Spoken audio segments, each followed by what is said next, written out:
Hello and welcome to the channel. I'm your host D-Day, bringing you my immersive engineering mod spotlight, specifically for Minecraft 1.18.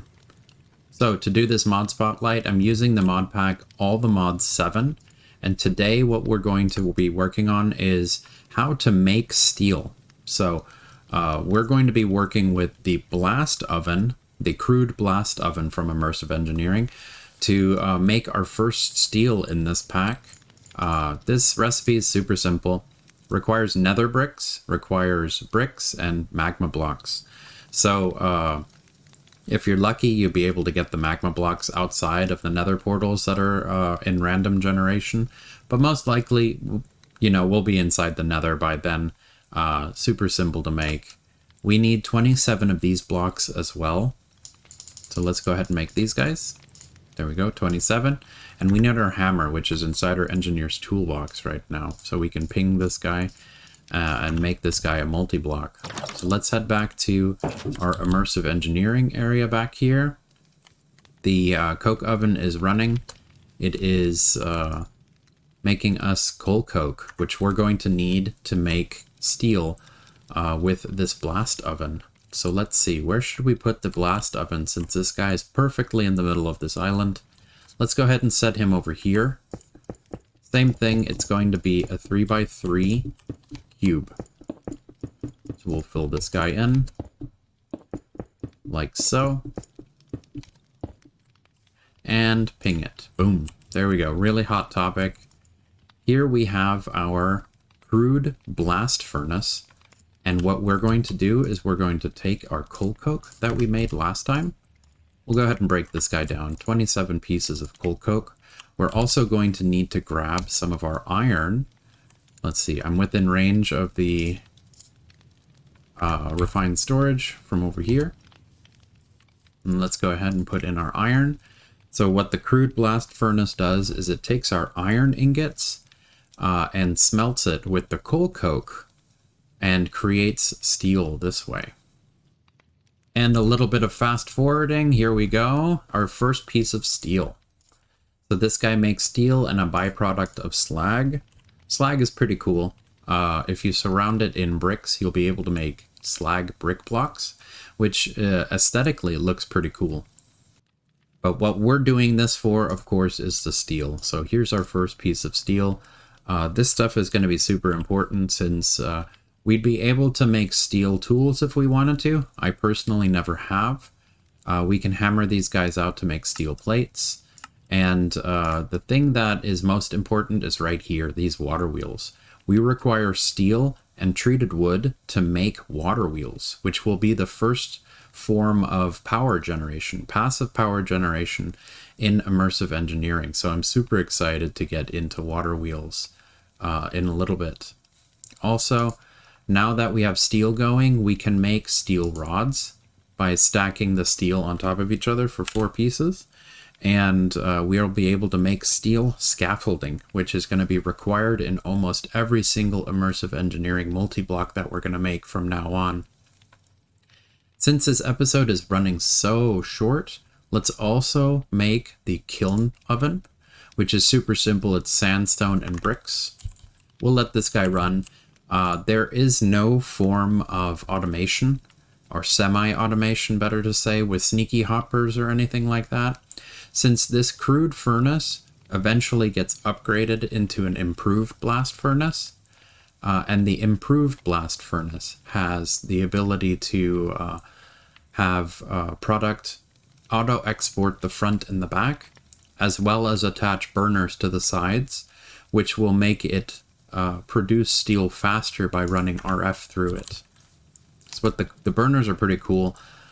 They pull air in and they supercharge the process of making steel. But like I said, let's go ahead and finish this episode off by making the kiln oven, which it's a tiny multi-block. It's a 2x2 multi-block. So we're only going to need 8 pieces for this guy. So 2 in the bottom row, 2 in the top row. So we only need 8. We don't need 27 like the other ones. The kiln oven, the only purpose that the kiln oven has is to alloy. together the different types of alloys. So let's see. Ping this guy. The most important one I would say is going to be silver and gold. So let's go ahead and grab some silver and gold. I need to add some range upgrades as soon as we get passive power running so that I can reach. But let's go. We need silver. We have 8 pieces right here. We'll take that. And we need gold. So let's go ahead and take 8 pieces of gold as well. Oh, and we need some coal, of course. Let's go ahead and grab a stack of coal.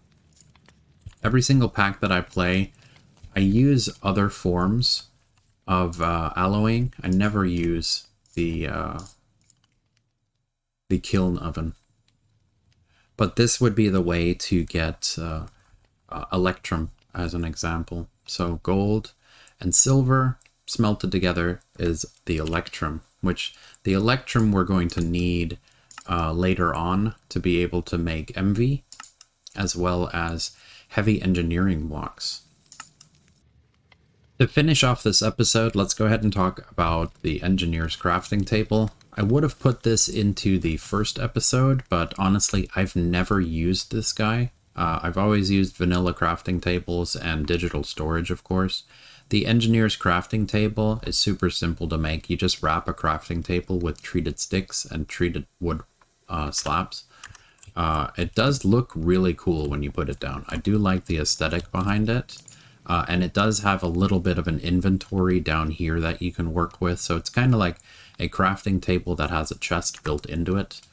The only time I ever make this guy, of course, is to make the engineer's workbench, which we're going to make next.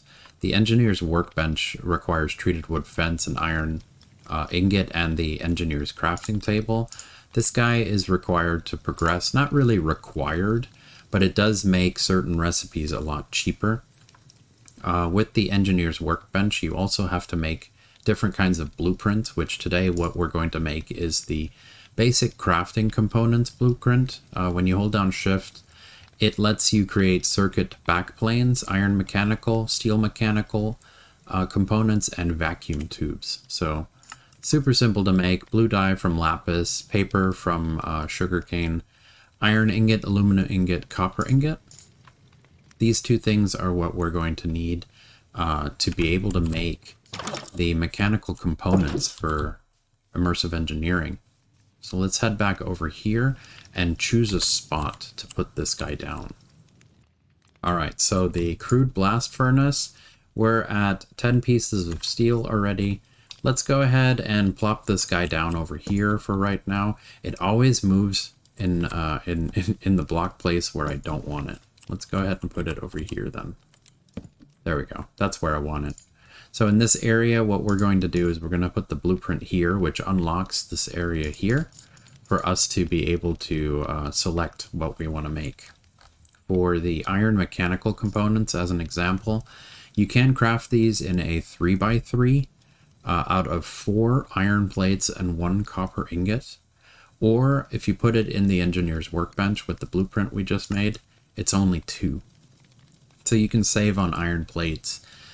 In packs where iron doesn't really matter, I would just bulk craft these in the 3x3 instead of running through the engineer's workbench. But the steel mechanicals, for example, it's the same way. It's 4 steel plates to make one of these guys. It's only 2 steel plates if you make it through the engineer's workbench.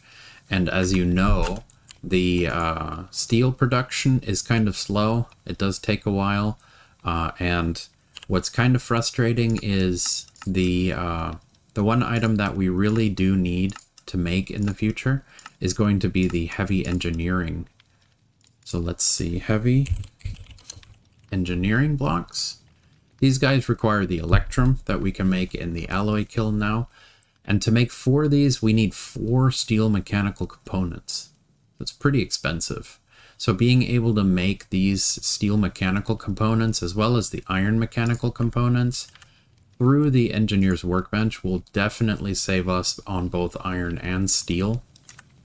For right now, what we can do is We can use the hammer to be able to make some of these iron plates since we don't have access to the Immersive Engineering metal press yet. Make 2 of these guys, put them in here, 2, and copper, be able to make iron mechanical components. The reason why this is so great, let's get this last guy down, there we go, is saving up on our steel. So I'm going to be really stingy with my steel at the very beginning. I'm not going to do an example of steel mechanical components, since to make a steel plate this way requires 2 steel with the hammer to make 1 plate. And what we're going to be making soon is going to be the metal press. The metal press can make 1 for 1.